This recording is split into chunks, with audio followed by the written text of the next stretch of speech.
everybody.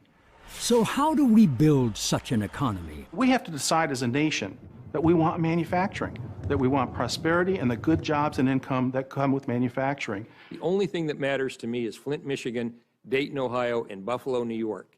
If you don't reestablish the manufacturing base of this country roughly at the level of 20 to 25% of workers, and the most immediate way to do that is trade reform with China. The best jobs program is trade reform with China.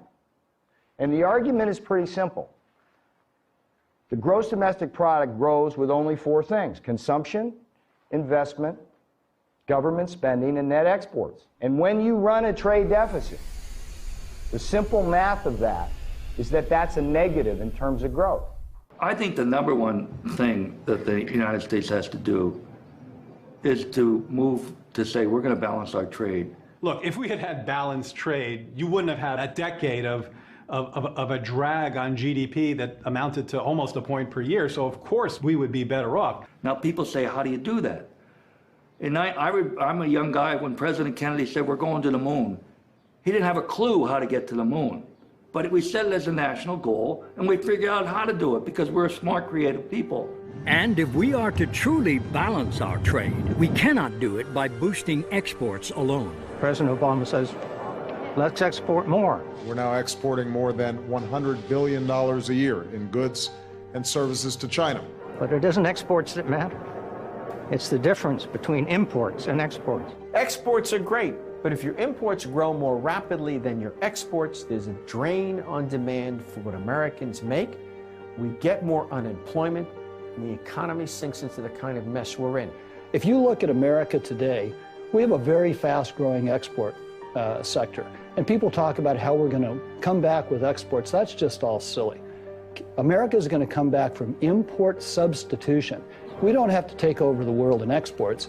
We simply need to get back our market here. In fact, American consumers and citizens seem to be far ahead of our politicians when it comes to understanding both the dangers we face and the need for fundamental change. We're a subsidiary of China and getting worse and worse because they're going to own us pretty soon. No, you can't have it both ways. We either want the jobs, the manufacturing, everything here in the United States, and we're going to buy it, but you go to the store and you look for the cheapest thing, which usually comes from China.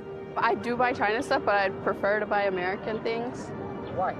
I think it's better just to support the economy here rather than, you can buy cheaply in China, but I think it's better for our economy if we buy here. We also got to look at our principles too. Look how they're living. Is that what we want to support? We open up our markets to everybody. And I think that if that's how it's going to be, it needs to be a two-way street. And I think politically, our system has not supported, the American worker, the American product from that standpoint.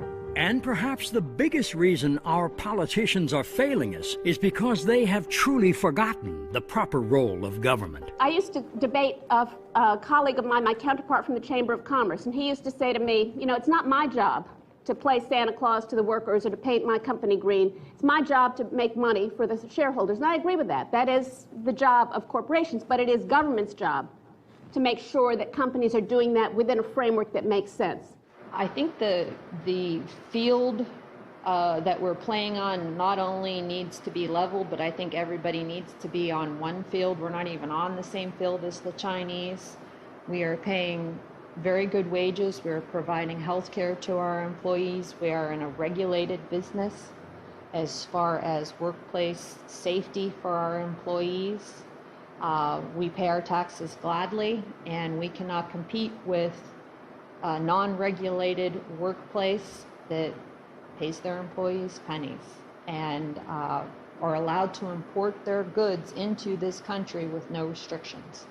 I mean, what is the alternative for America? Say all of our workers should take a 50%, 60% pay cut, and then we'll really take on China. We'll get them, or have dirtier air, or have the Cuyahoga River catch on fire again because there's so much pollution going in. Is that really how we're going to compete with China? I think it's the complete opposite. I think we reinvest back into our workers. I think we jumpstart the middle class, and I think have policies in place that would encourage manufacturing back here to put those good jobs in place here in the United States.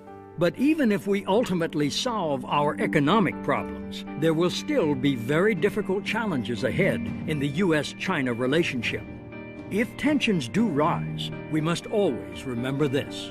There's a real difference between the Chinese people and the Chinese government. Most of the criticisms that we have are of the Chinese government, the actions that the Chinese government has taken with respect to trade policy and worker rights repression, and the Chinese people suffer from a lot of those same policies. China until today is a totalitarian regime, is a dynasty. No change at all. Not republic, not people's country. We need to understand China better. We have this sort of glowy view of the trajectory of China's history. But what we have seen, especially over the last couple of years, is a China that is moving in the wrong directions on everything. And it's not just human rights, it's its relations with its neighbors, its economy, you name it. This is a country that is going backwards in all phases. I hear people referring to the PRC or the People's Republic. Well, let's be honest. As soon as we accept that phrase, we're joining China in the reality distortion field. It's a lie. It is not the People's, and it is not the Republic. Stop saying that. It's Communist China. We've got to spread the word that there's danger out there, and we need to change our policies. We can no longer afford to treat a communist dictatorship in China as we would treat any other democratic institution, because they have treated us like fools for doing that. And that's because we have been fools.